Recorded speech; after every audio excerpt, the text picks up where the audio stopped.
Napoleon Hill अमेरिकी लेखक थे। इन्होंने सेल्फ हेल्प लिटरेचर से संबंधित रचनाएं लिखी। इनकी लिखी पुस्तक थिंक एंड ग्रो रिच सबसे प्रसिद्ध है और इसी पुस्तक के लेखक के रूप में इन्हें सर्वाधिक पहचान मिली। चले जानते हैं इस वीडियो के द्वारा नेपोलियन हिल के कुछ प्रभावित करने वाले विचार। यदि आप महान चीजें नहीं कर सकते हैं तो छोटे कामों को महान तरीके से करें। कोई भी चीज तब तक आपके लिए तैयार नहीं होती जब तक आपको विश्वास न हो कि आप इसे हासिल कर सकते हैं। जीवन में आप जो चाहते हैं उस पर ध्यान लगाएं, जो आप नहीं चाहते हैं उस पर नहीं। सकारात्मक और नकारात्मक भावनाएं एक समय पर मन पर कब्जा नहीं कर सकती। आपका जीवन आपके विचारों के प्रतिबिंब को दर्शाता है। आप वही बन जाते हैं जिसके बारे में आप सोचते हैं। यदि आप मानते हैं तो आप यह कर सकते हैं। जो भी आपका मन देखता है और जिस पर भी विश्वास करता है वह प्राप्त कर सकता है। सफलता किसी भी उम्र में अच्छी है, लेकिन जितनी जल्दी आप इसे पा लेंगे उतनी देर तक आप इसका आनंद ले पाएंगे। विजय हमेशा उस व्यक्ति के लिए संभव होती है जो कभी लड़ाई करना बंद नहीं करता और जो खुद से हार जाए कई बार परंतु दूसरों से नहीं हारा करता।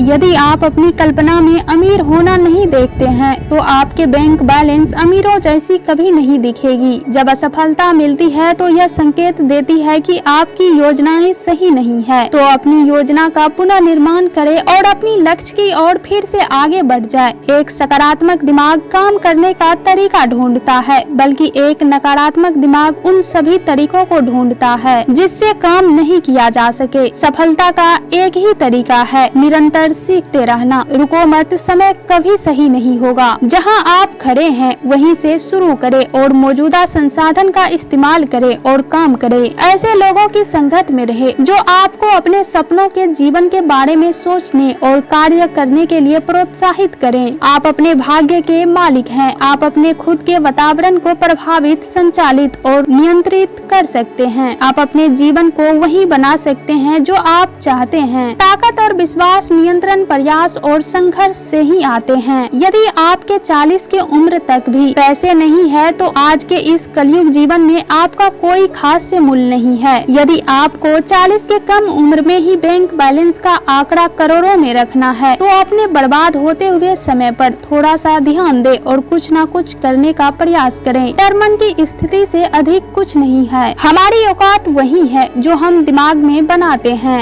अवसाद, डिप्रेशन का कारण यह है कि फसल बुआई से पहले काटने की कोशिश करना। महान उपलब्धि आमतौर पर महान बलिदान से पैदा होती है और कभी भी स्वार्थ का परिणाम नहीं होता। ये सत्य है कि दूसरों को सफल बनने की मदद करके आप सबसे अच्छे और तेजी से सफल हो सकते हैं। जितना अधिक आप देते हैं उतना ही लौटकर आपके पास आता है। बोलने से पहले 2 बार सोचें, क्योंकि आपके शब्द और प्रभाव दूसरों के दिमाग में सफलता या असफलता का बीज बो देंगे। अपनी इच्छा को पूरा करने के लिए एक निश्चित योजना बनाएं और एक ही बार शुरुआत करें, चाहे आप तैयार हो या नहीं। इस योजना पर अमल लाएं। कुछ लोग सफलता का सपना देखते हैं जबकि अन्य लोग जगते हैं और इसे स्वीकार करने के लिए कड़ी मेहनत करते हैं। याद रख लो, खुद के सिवा आपको कोई सफलता नहीं दिला सकता।